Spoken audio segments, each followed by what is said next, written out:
Okay, so following on the theme of still probably emotionally, mentally, energetically coming off of retreat for 3 months and adjusting back to a fuller activity level engagement. Ajahn has been emphasizing the need for the basic core practices of mindfulness that we talk about so much, and just to put in a plug for continuing to contemplate that, especially establishing, a continuity of mindfulness between all activities. And I'm also, I like to kind of see this also in terms of a continuity of samadhi over different levels of activity, because I think there's a common perception of samadhi as being something that particularly with the translation of samadhi and as concentration, there's a sense that that's almost a separate activity that one engages in when one is either sitting or doing formal walking meditation quietly, and as a chance to, in a sense,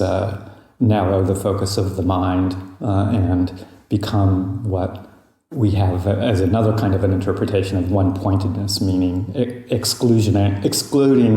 input from the sensory world and becoming extremely tightly focused on one point,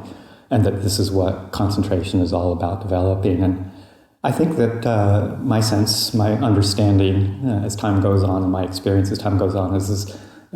we can have a much broader sense of what samadhi really is, what samma samadhi is. And there's definitely some suttas that point to the development of samadhi and even using the word jhana in all 4 postures. So if we really think of samadhi more as collectedness, or I think as the Thai translation often goes, as the firm establishing of the mind, or kind of more my go-to translation of composure, right, composure, then we can bring that whole notion of samma samadhi into our daily activities so that we can be composed, we can be fully composed, whether we're sitting, walking, standing, lying down. And it's harder when we're engaging in interactions, but in a number of our activities that we do through the day, we can be employing this kind of this unwavering sense of composure, so that it's a full sati sampajanya, a full mindfulness with clear comprehension, not allowing the mind to get out and proliferate and be distracted and thinking always ahead to the next step while ignoring the present moment. And that if we can use those qualities, I think a good translation of ekaggata rather than one-pointed is more like unwavering. The mind firmly established in the present moment, a present moment clarity that's very receptive and very sensitive and unwavering, not moving from its base. As the world comes through the mind, rather than us going through the world comes through the mind from its base of centeredness, of presence, of mind, of a firm establishing of this unwavering composure of mind. And that can happen in any form of posture. And again, I think that the Buddhist teachings support that as maybe a better interpretation of what samadhi really is. It's not as, pristine and exclusive and maybe temporarily blissful as the